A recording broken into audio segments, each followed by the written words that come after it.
Hello, and welcome back to the Dungeons & Dragons Podcast UK. My name is Yasmin, and I will be the DM.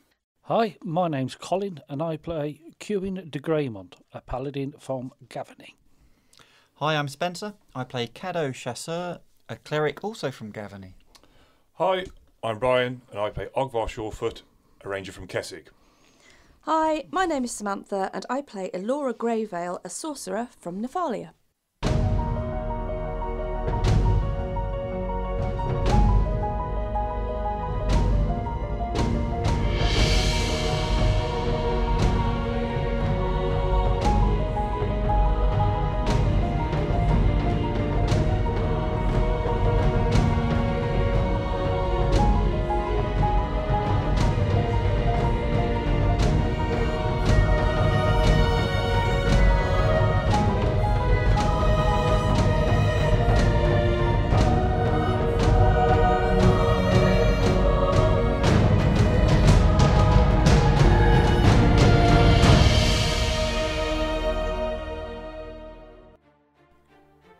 The church-bound companions make a beeline for the bishop as Cuin and Caddo check out the confessionals.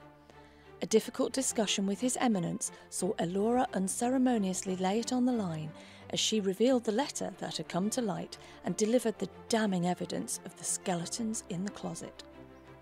The ranger revealed an array of recovered goods and chattels that Bishop Gerhart was glad to get back, but, with many items apparently still unaccounted for, the adventurers were asked to assist in augmenting the capture of the creature, recovery of the missing relics, and the removal of the city's rogue ruler. There is a tough task ahead as our team now find themselves caught up in trying to bring about a clever coup on corruption. Episode 74: Magical Marvels and Canine Capers. Okay, so I'm not going to do this in Bishop Gerhart's voice because it hurts, but he will go over every single item on the table with you, and he will pick them up or indicate to them to show you what they are. So the first item, the pair of boots. These are a pair of fairly, they're flat-soled boots. They're black with silver toe cap and silver heel, so it's like a small heel, and they're probably calf length. And he explains to you that these boots are called Leap of Faith, and they have on them a little symbol of Avacyn on the toe, just inscribed into the silver metal. And he explained to you that once you put them on your foot, they will mould to your foot shape. They will mould to fit you. So the boots can be worn by anyone, and they will allow you to make 3 steps or foot placements onto nothing as if it was solid ground in any direction. So each step has a duration of 3 seconds, and once the foot is lifted off the step, it is no longer usable. Is that per day or per hour or what? Long rest and it'll reset. Okay. Is it long rest or at the beginning of every day? So it'll be whenever you complete a long rest, they'll be ready for use again. Okay. The next one he indicates is the pile of cloth. He explains to you this is a cloak of curing. It's white with a silver inlay, and while wearing this, a creature is impervious to disease, with accepting vampirism and lycanthropy. You also gain an extra temporary hit dice when wearing it, so that hit dice you obviously roll to add on your temporary hit points. When you lay this garment upon a dying creature, it stabilizes it. Food washed or dried with this garment are purified, and the wearer has advantage on stealth checks in snowy environments and disadvantage in all other biomes. When you remove this cloak, you have to make a Constitution saving throw, and upon removing it, if you succeed, you have a minor ailment. If you fail, you get a major ailment. So when taking this cloak off, it is a roll of the dice to see if you have any negative effects. I love magical items. So even if you're taking it off to wash or dry food, if you take it off and unclasp it from your shoulders, whenever you do that, you will have to roll to see if there is any drawback. So don't take it off then. Roll your apples round in your pocket. Yep. Okay, and the stabilizing a creature is once per day. Okay, the mug is the miraculous mug of mirth. The flagon is constantly full of mead, but only pours or spills out when applied to pursed lips. When drunk from, the creature receives a warm happiness in its heart and 1 hit point. This benefit can only be applied once per individual creature between long rests. So your bat will not get a constant burst from reclining in the mug of mirth. If we just put the bat in it, if you put the bat physically in the mug, Only applies to pursed lips. You have to teach him to pucker up. bat just wanders around like this all day. A bat will pucker up. Yeah. Okay. The next item, the Eye of Avacyn. Oh. This is the eyeball in the jar. Yeah, eyeball in the jar. Yep. The eyeball, you notice, the pupil is silver in colour and faintly glows. It's a disembodied eye that is magically preserved. The eye will magically replace another creature's eye when held to the socket of a willing creature. The eye grants the ability to see the alignment of any creature that is visible. Additionally, when looking through the eye, a creature gains a +2 on perception checks and has dark vision out to 120 feet. Removing the eye can be done at will. The next one he picks up is this little silver fake flower. The Weeping Flower of Mercy. An artificial flower typically worn on the lapel of an outer garment that is secretly attached to a pouch of holy water. As a swift action, the wearer of the flower can squirt the fluid at a distance of 5 foot as long as one hand is free. You get a free set of clown shoes and a clown So nose it's a with that. squirty flower.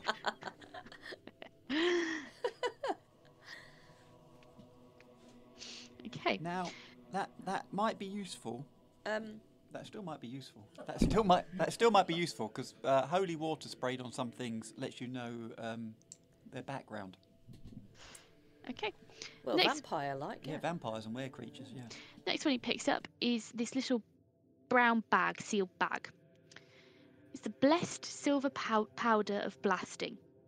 One toss of this powder as an action, with a range, it's got kind of like a 60-foot range, you can toss it accurately. Affects a 15 by 15 cube, and it deals 4d6 radiant damage to fiends and undead within range. It may also sanctify water. So, you know, if you want to make like a bit of a mix in a Nutri-Bullet. Say 15 foot by 15 foot. Yeah, so it affects a 15 foot by 15 foot area. Okay. Okay. The next one he picks up is this long sword with the very Arkenstone-ish. The silver longsword or the normal? They're both silver long swords. It's the one They're with both silver, but the one with the magic symbols and the stone. he holds the sword. He holds his hand over it. And he goes, "This sword is called." He tells you it's called Truth. It's a +1 long sword that glows bright blue when someone tells a lie within 30 feet of it. The liar isn't forced to tell the truth, but the wielder of the sword knows they would lie to. Next one he picks up is a small book. And he tells you it's called Malleus Maleficarum. And when he opens the book to show you that only the very first page has anything written on it. And the first page claims to teach the reader how to kill with witches and demonic cults. How to deal with witches and demonic cults. The second has some very odd-looking squiggles on it. He tells you that they are written in Celestial, the language of Avacyn herself, the purest language known on Innistrad.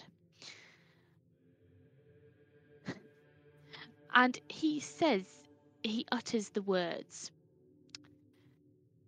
And as he utters the words, the book in his hands raises up and transforms into a burning hammer.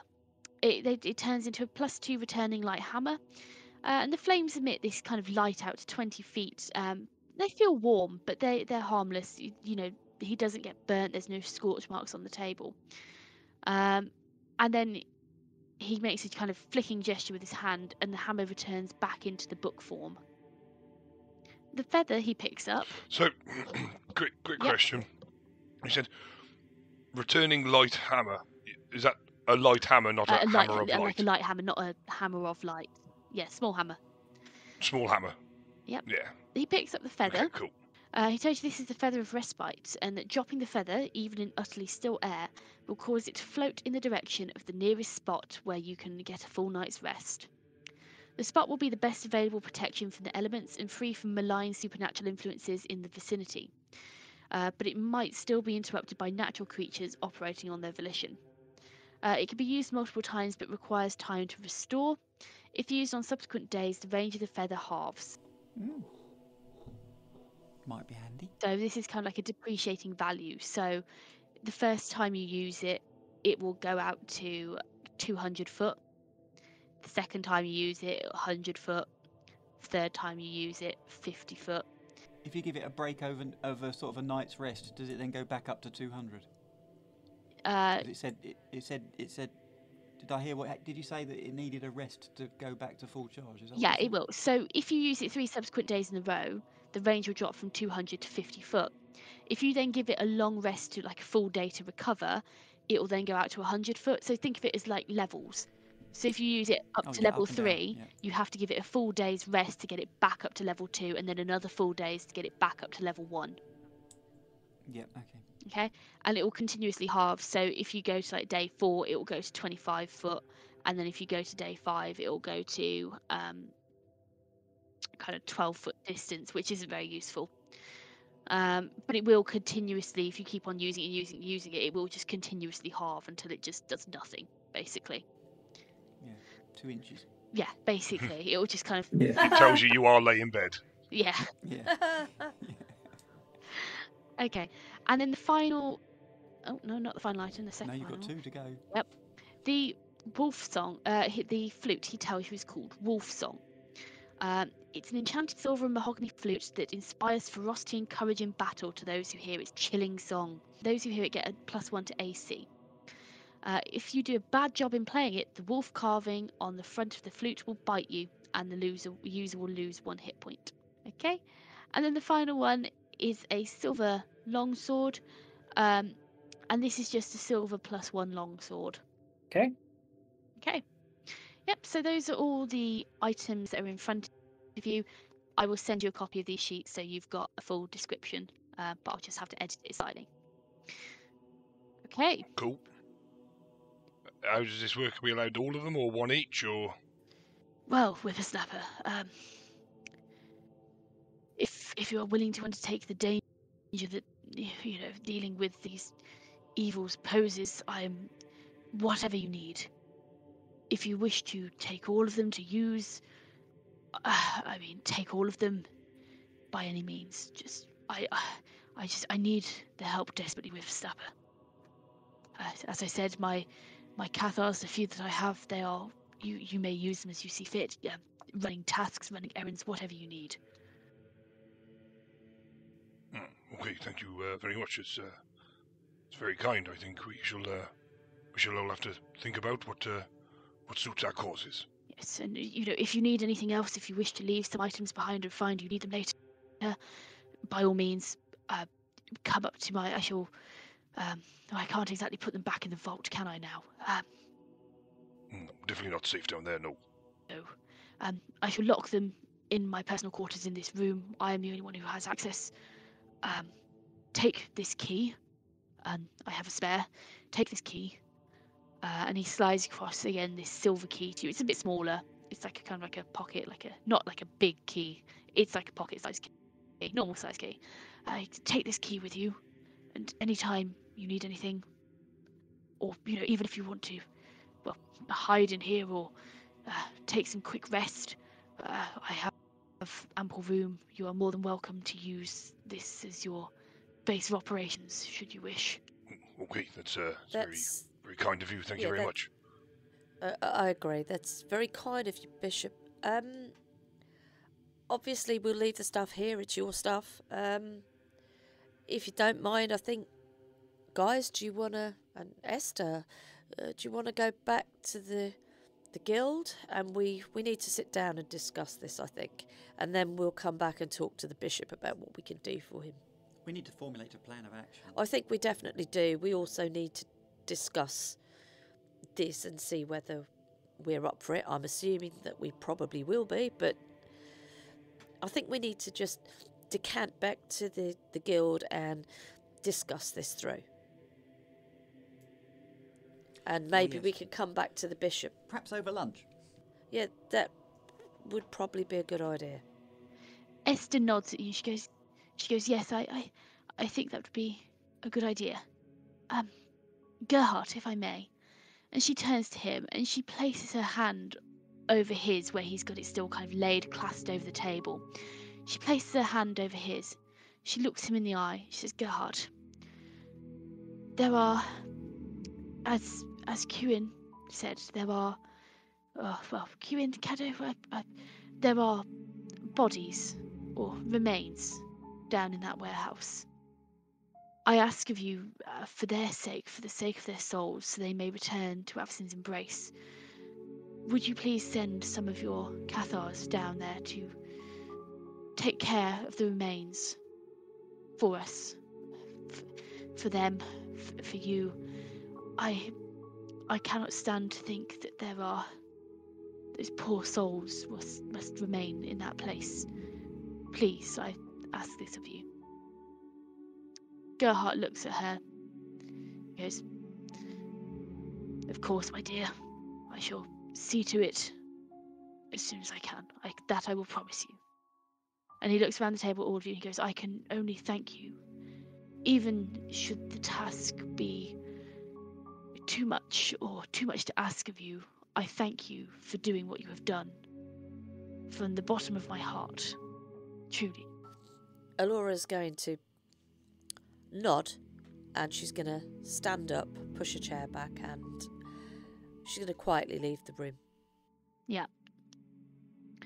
Esther will follow you, and I'm assuming, has anyone else got anything to say to Gerhart or do in the room? I'm just going to,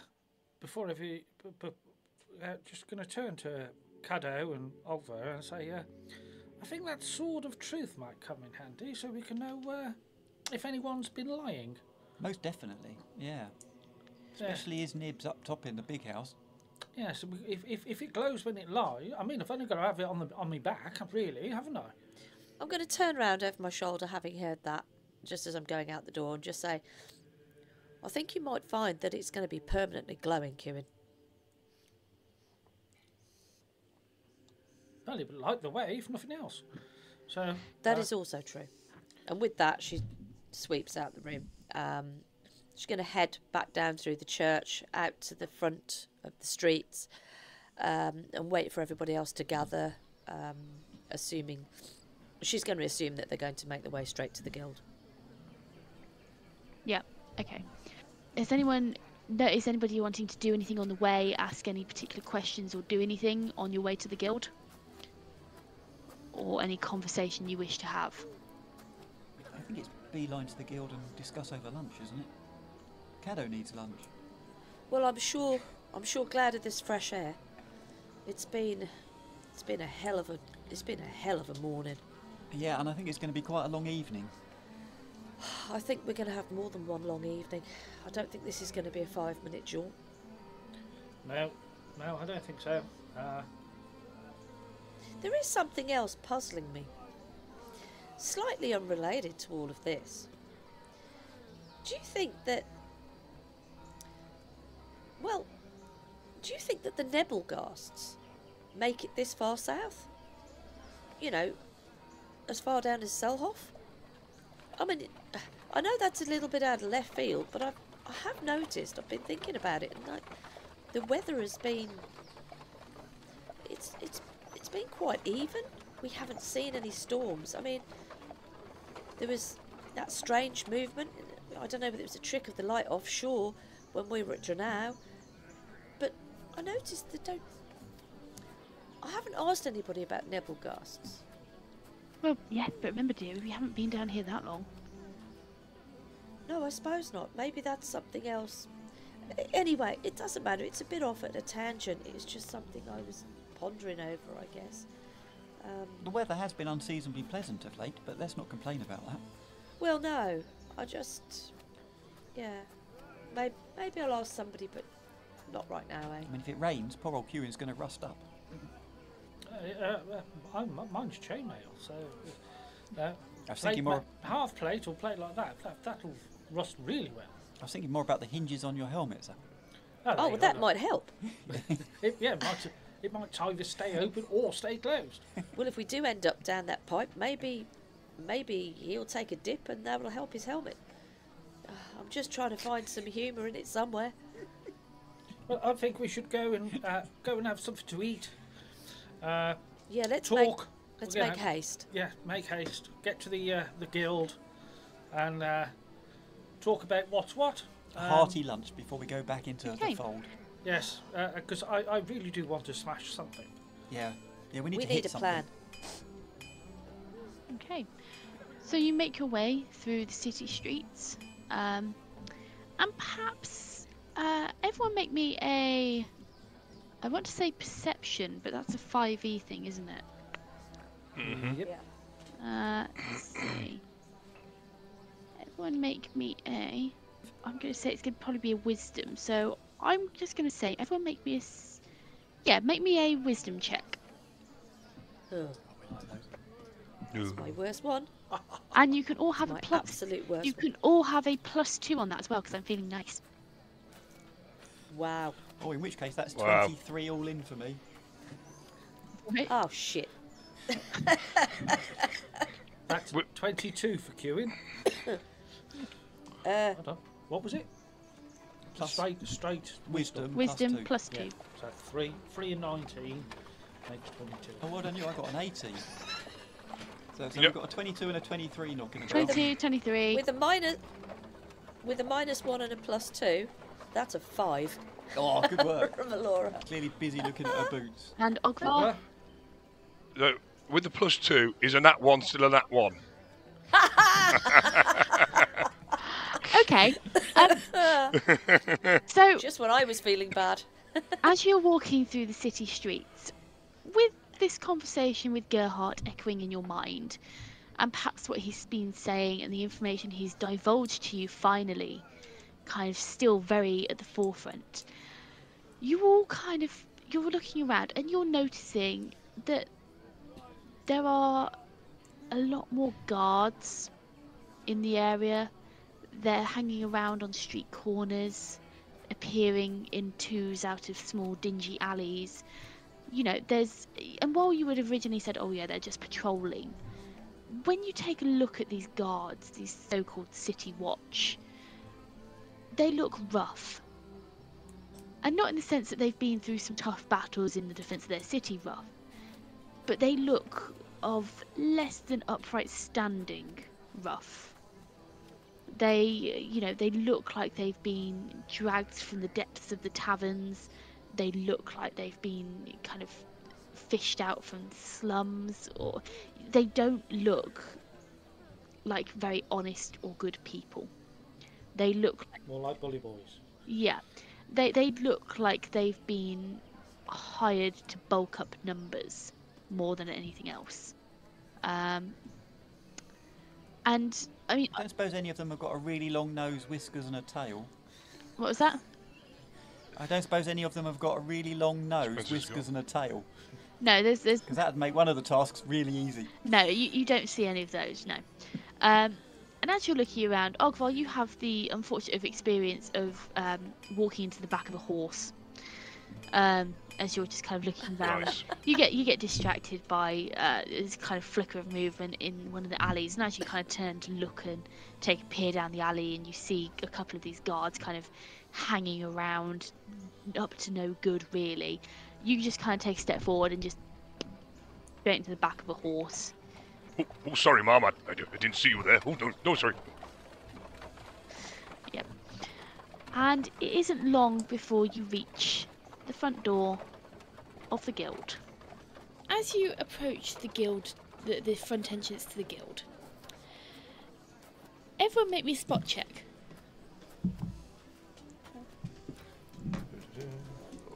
That's a 15 all in from Alora. 27 for Ogvar. Ooh. Ooh. 27, wow. Okay. 17 for Cuin. Okay, a 17 from Cuin. Nice. Okay, so as you approach the guild, you will notice Pickle's ears perk up. And he almost pauses for a second in his stride, and you see his spine straighten and stiffen, and as he begins to kind of lower his head to the ground and start to sniff around. As Pickle does this, as you watch Pickle, with the general hubbub going on the street, you've got kind of carts moving backwards and forwards, horses, you've got the patrols moving. All of a sudden, Pickle darts off down the street. And before any of you can say or do anything, off in hot pursuit, clanking as he goes, is Caddo as he takes off after his wayward dog. Guys, where's Caddo? Guys, where's he going? I believe he's following his dog. Well, where's the dog going? I can't answer that one personally. I don't know. We seem to maybe have got a scent. Well, then again, yes, he could possibly. have just found another. I don't know what he could have gone after, but Caddo's gone after him. What should we do? Should we have something to eat or go after them? I don't know. He's long gone by now. He went around that corner and I could have gone any direction. Yeah, it could be anywhere. I could send Murdoch to investigate. I think this is a thing for him. It looks like they've gone off at a bit of a hasty pace. Well, look, if Caddo's not going back to the guild just yet, why don't... Look, we've got some stuff to drop off at the apothecary. It's only like the middle of the day. Should we just divert from where we are and just go... Let's divert from where we are and let's just go and drop this stuff off at the apothecary. Okay. Okay, no trouble. You up for that, guys? Esther, are you going back... Are you going to drop in here at the guild or are you going to come with us? Oh, I think I should quite like the company, if that's all Yeah, right. sure. Hop, drop in behind us or come with us. Okay, so Esther begins to walk with you. So you head off to the apothecary. When you get there, it's not that far from the guild. It's on a fairly busy street, one of the main streets. It's a fairly large apothecary. And from the outside, you can see that it's very well maintained, very clean. It's got this kind of sage green paint. It's been painted this kind of sage green colour around the edges of the windows and the front facade. It's all painted this really really nice looking sage green, almost very, very fresh looking. It's like it's been freshly painted. And the glass is all kind of sparkling and clean. Everything about it looks really clean. And in the windows you can see this beautiful display and array of fresh looking herbs and ingredients, kind of really clean glass jars with bits and bobs inside it in solutions. And it just looks like a very nice, clean, tidy place. Oh, is this the place you're after, Laura? Is this where you want to be? Yeah, I think so. Is this the right place? What was it called? Did they give us a name when we took the thing? Oh, now I've got to look. Did we have a name?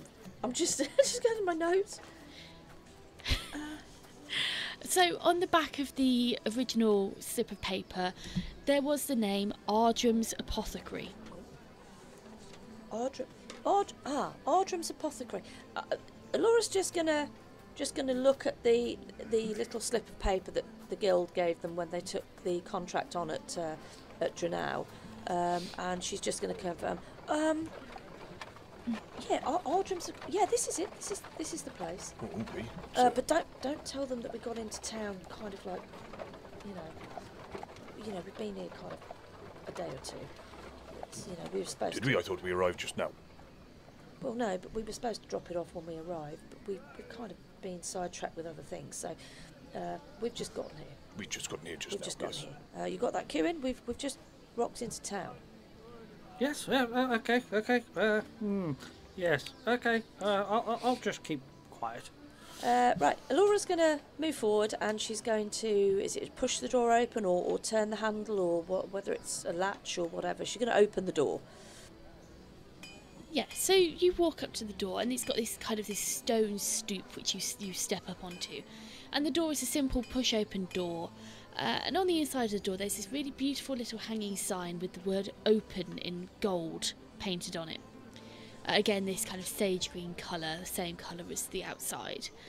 So you open the door in, and the door doesn't creak, it doesn't make any noise whatsoever when it opens, but you do hear the faint ding-a-ling-a-ling of a very, very sweet little shop bell as you push open the door. And as you walk inside, you're met with this very kind of stuffy heat almost. It's this kind of warmth that suffuses the air, but it's very dry, very kind of a dry warmth, kind of like someone's been drying herbs. There's kind of like a fire in the back perhaps, where they're drying out these ingredients. And the air is filled with the sense of kind of all sorts of different herbs. So you've got kind of like this basil-y scent. You can smell thyme. Ogvar, with your kind of knowledge of the woods, you can probably smell all sorts of an array of different things just by the scent. You can just tell what they are. You can smell kind of mint. You can smell kind of different kinds of fungi. Very recognisable. I was going to ask to if I could smell mushrooms.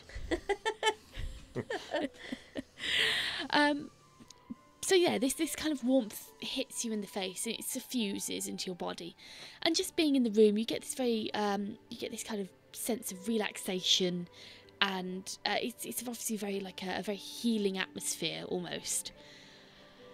And as you walk in, the floorboards are scrubbed brightly. They're scrubbed clean, although well worn. You can tell that people have been walking over this floor for quite a few years, but it's been kept clean, it's been kept tidy.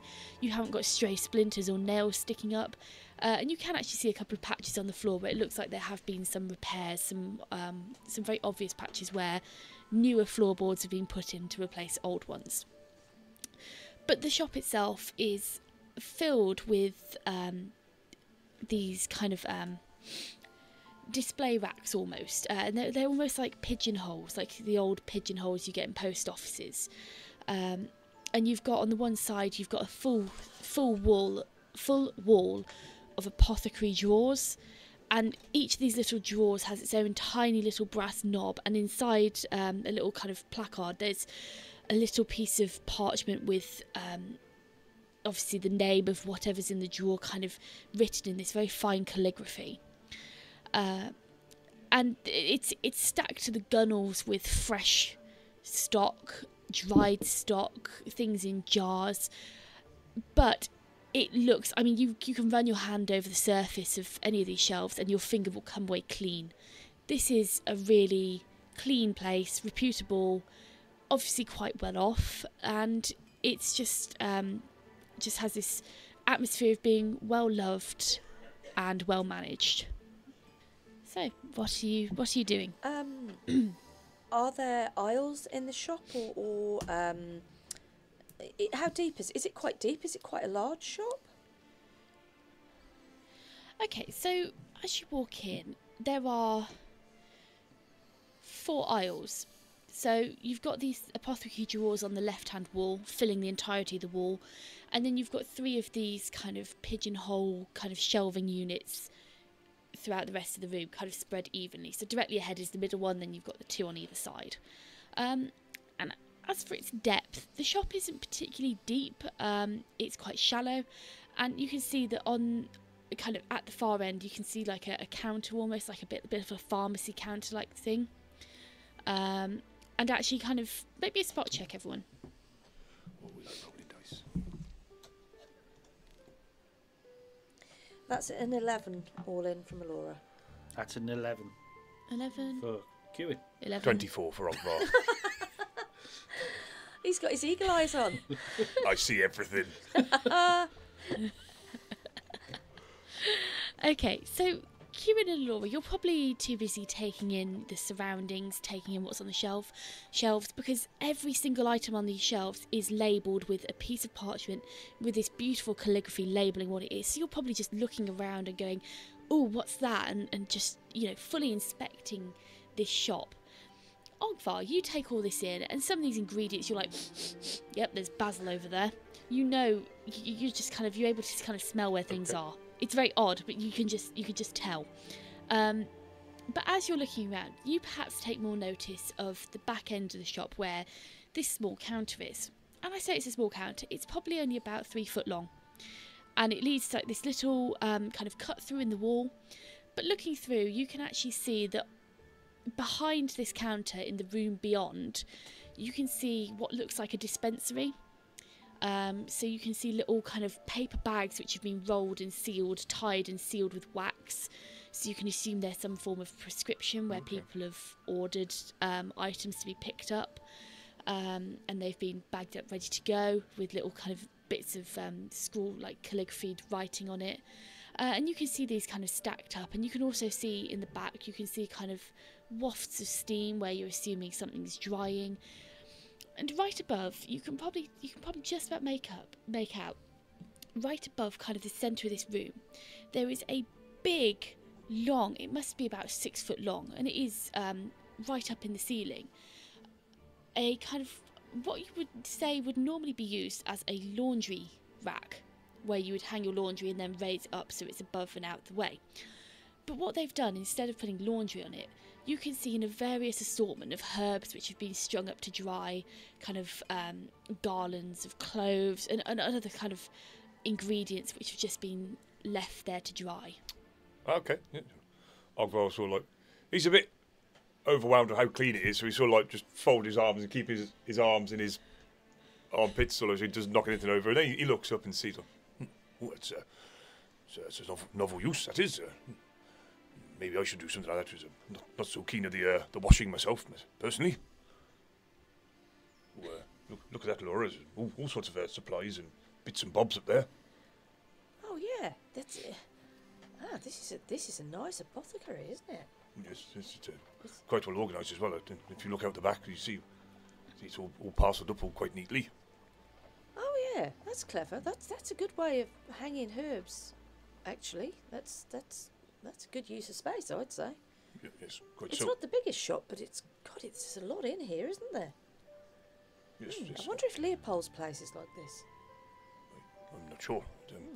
I assume this is where the delivery is destined for. Yeah, I guess let's make our way down to the counter and get this thing delivered. I'll feel a bit better when it's delivered. We are being paid to do the job at the end of the day. Okay, seems reasonable. So Laura's going to wander down. She's going to go down to the counter area. Is there some kind of little ringing bell, or is there somebody at the counter, or? Yeah, so when you get down to the counter, you can see more of this. You can see what Ogvar's seen. You can see all these kind of prescriptions and little bags of, obviously, things to be collected or delivered. You can see them all kind of on this shelf behind the counter. And on the counter itself, there's a little dinging bell which you kind of ding to get some attention. And you also notice, as you're kind of stood there, you can see there's almost like what you would say would normally be kind of like a menu booklet. Like a little leather kind of, it's probably about A5, little leather kind of booklet type affair, which when you take a closer look and you open up, you can see that inside there is lists of products and prices on the inside. Oh, Laura's just gonna have a brief look over this. And, oh, Ogvar, look at this. They do all sorts of. Do you need any mushrooms? I know that the professor gave you a book on mushrooms. Do you? Yes. Do you need any of this while you're here? Just a thought. Well, have you tried creating anything out of that book yet? Well, not yet personally, no. I've studied it a few times, but there's a few things that stood out as something maybe of interest. But no, I haven't actually thought of crafting anything out of it yet. All right. Hello? Is there anybody here? Hello?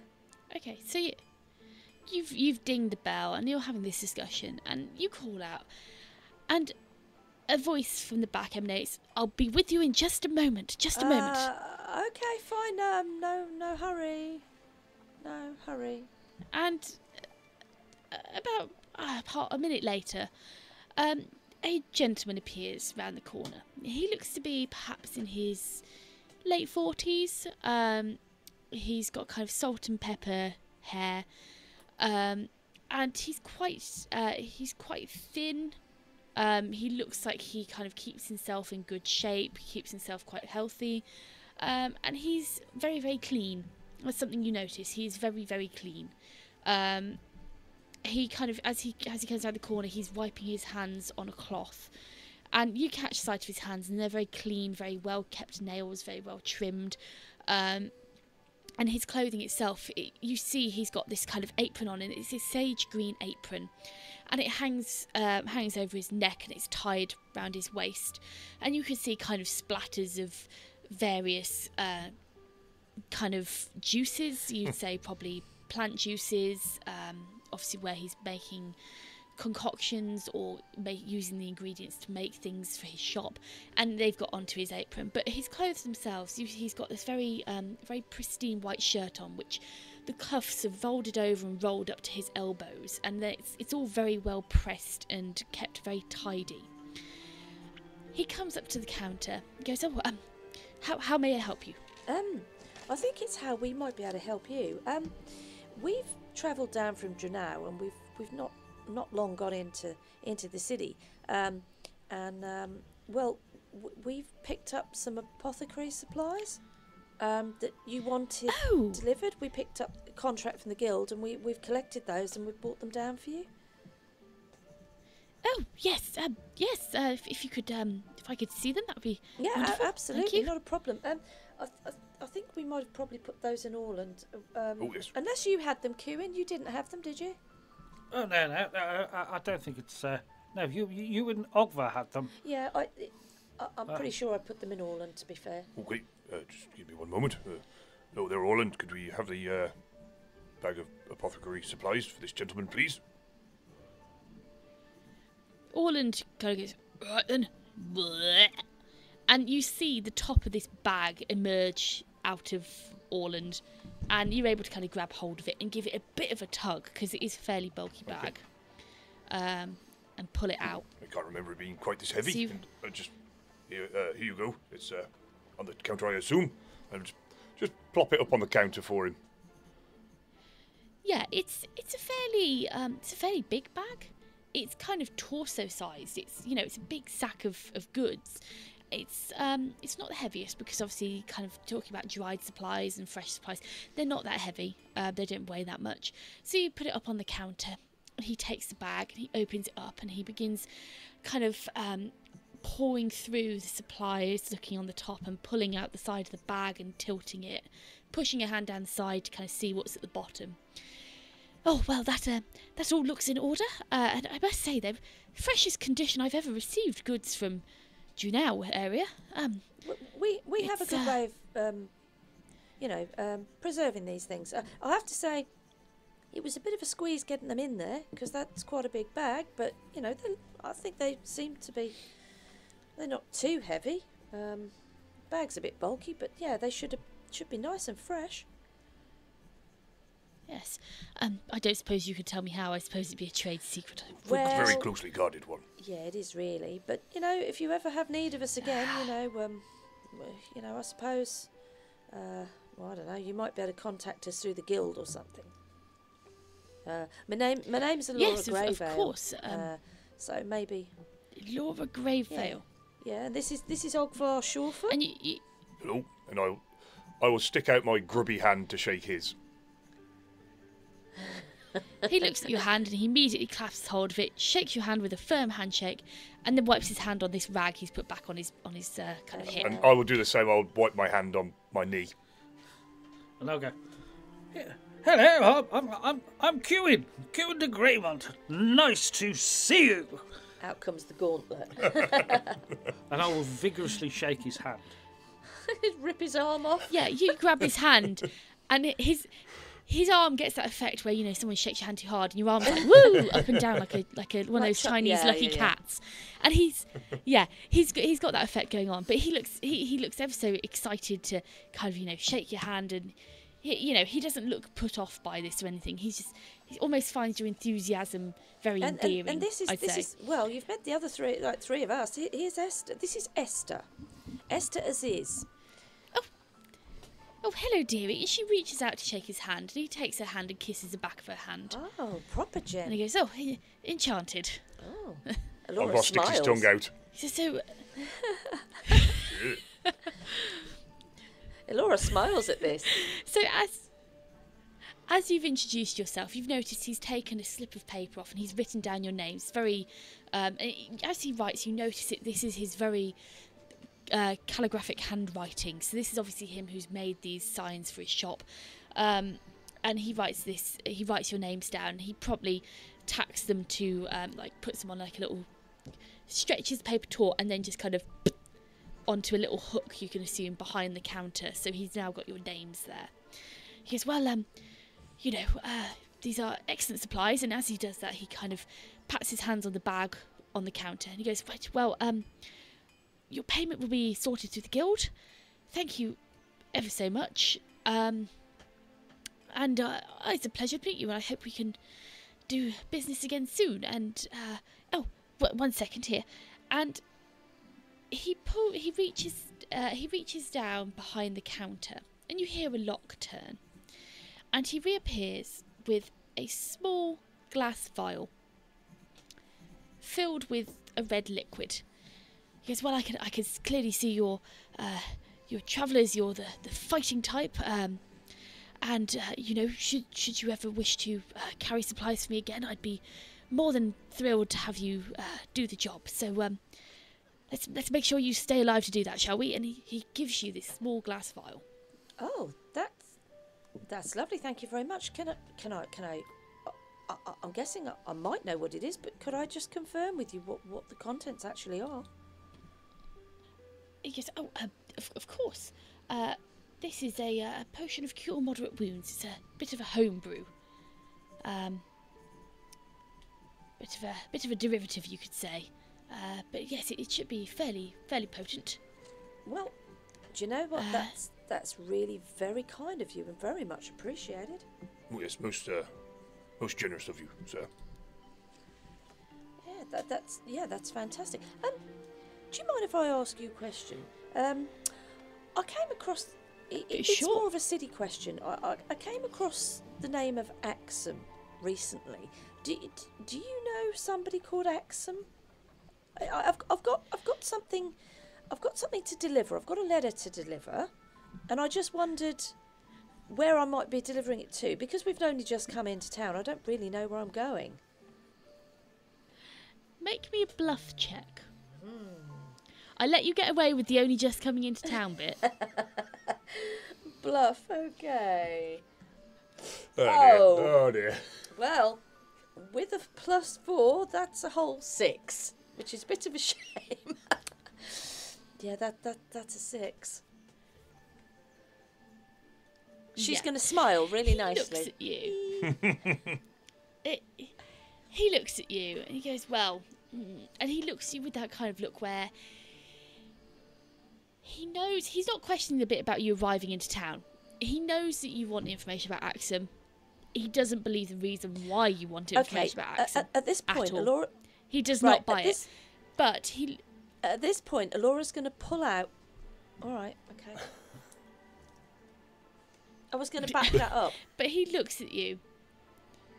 Okay, go for it then. Alora's going to pull out the letter out of her pocket that she got with the parchment, and she's going to wave the letter in the air so that the seal side of it is facing him. Okay, well, if we take a standard human, let's say 12. Spot check. +2, +1.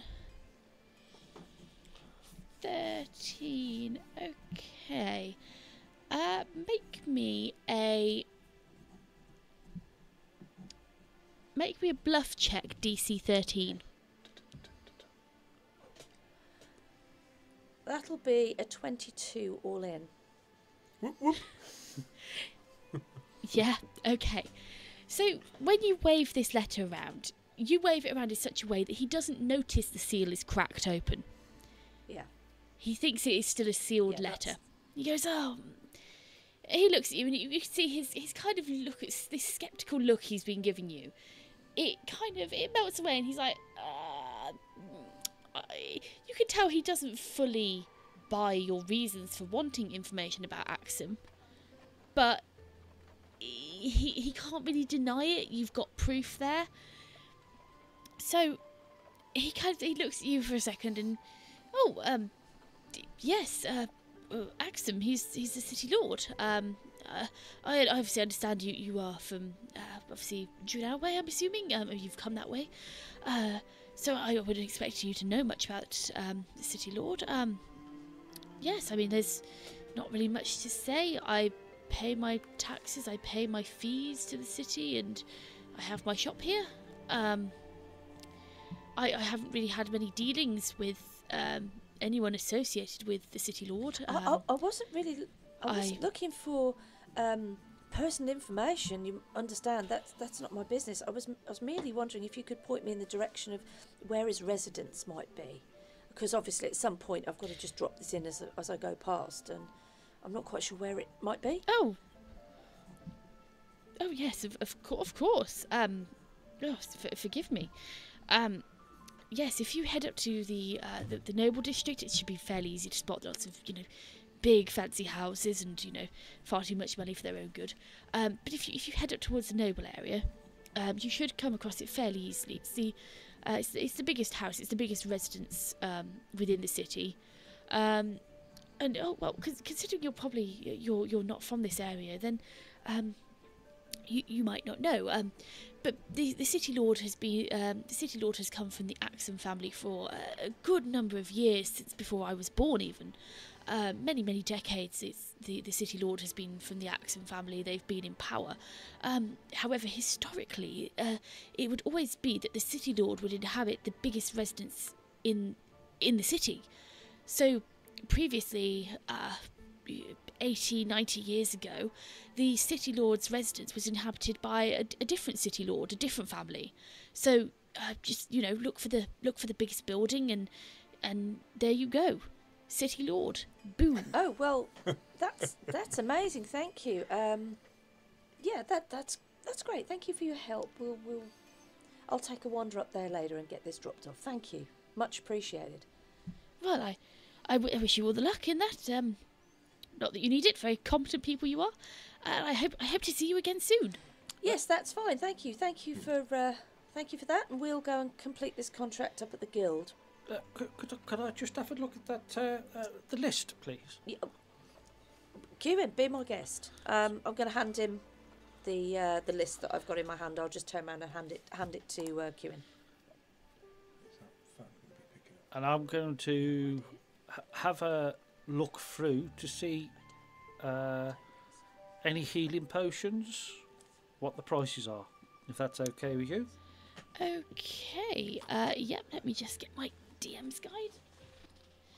Okay, so the majority of items on this list aren't actually fully made potions. They're a lot of kind of ingredients and kind of parts of potions, you could say. But they tend to be. Make me a wisdom check, please. I'm going to take my luck roll. Oh. Oh no, I'm not. Okay. No, I'm not. Oh. No, I'm not. I got excited then. Okay. It's a waste of time. Yeah, that's a nat one. Oh. Get out of the way. A nut. Sure, you don't want to take your luck one. re-roll. I might need it later. Have you got? Yeah, I've got a luck roll from. Yeah, he had one. Yeah, I've still got it. Not used it. Okay. So you're looking at these lists, and you kind of you're not really sure what the effects of most of these herbs are. But they're there's a fairly long list of herbs. which you'd assume are probably parts of prescriptions or, things which you won't be able to buy normally. So you go through the list of, and you get to a list of potions, and they're fairly standard. You've got your healing potions on there. You have your things like jump potions, endure elements. There's a whole list of them. Was there something you were looking for in particular? Yes, healing potions. Healing potions, yeah. Okay. So you have a selection of healing potions. So there's a Cure Light Wounds potion, which is 50 gold pieces. You have a Cure Moderate Wounds potion, which is 300 gold pieces. Okay, cool. And you have a Cure Serious Wounds potion, which is 750 gold pieces. Right. Could I have 2 Cure Light Wounds, please? Could I have 2 Cure Light Wounds, please? Just in case. Yes, certainly. Here we go. And he drops back down behind the counter again. You hear the lock turn in a cupboard, and he pulls out 2 of these vials. And these vials are slightly smaller than the Cure Moderate Wounds he just gave you. And he puts them both onto the counter in front of you and goes, well, that would be 100 gold. There you go, young sir. Thank you very much. There we go. Okie dokie. So, is there anything else I can assist you with, or? No, that's wonderful, thank you. It's just in case anything happens. I know we've got the moderate wounds, but there are a few of us. So I tend to like to keep hold of myself. Make sure I'm fit. Very, very sensible. And a healthy body is a, healthy mind and all that. And yes. Okay. Thank you very much, sir. Thank you. Thank you for your assistance. Yeah, we hope to see you again sometime. Thank you very much for this. It's much appreciated. And as Laura turns around to leave, she's going to pop the vial of red liquid that he gave to her. She's going to pop that and just tuck it into the side of her backpack for now. Okay. Righty-ho. Yep, so you turn around and you leave the shop. Bye. Goodbye. Bye. Bye. And shuts the door behind her. He was a very nice chap, wasn't he? Okay, so he seemed really, really pleasant. That's a really nice shop he's got there. Yes, I agree. Do find some shopkeepers can be quite prickly. Well, Cuin would know about that. Yes, that's what I was aiming. His experience with shopkeepers is not always the best. No, not really. Although I don't know why, because He's a very pleasant man. he is, yeah. Yes, People can be a bit vicious sometimes, can't they? Maybe it's the armour and the big armoury on the back. Yeah. yes, but surely that would make them think twice. Well, well, yes, it might make them think twice about selling to you. Yes, dearie. The party learned the marvellous magical properties of the curiosities owned by the church and, with a new gambit on the go, head back toward the guild to discuss the latest grim turn of events. Without warning, a seemingly crazed Caddo went careering down the street after his water spaniel turned whippet did one, leaving his now 4 friends fully flummoxed in his wake. With Elora unable to explain their sudden exit, she encouraged what remained of the team to take a detour and deliver some supplies from an outstanding contract to one Adram's apothecary somewhere across the city. The delivery done and contract complete, introductions and a new acquaintance made, Elora pursues the purveyor for a location on the city lord and only narrowly avoids arousing suspicion. Thank you for listening to our podcast. Having you as a listener means everything to us. So, whichever streaming service you choose to listen to us with, please give us a like, subscribe and follow. We would love for you to join us on our Facebook or Twitter page, where you can catch up with all of our latest news.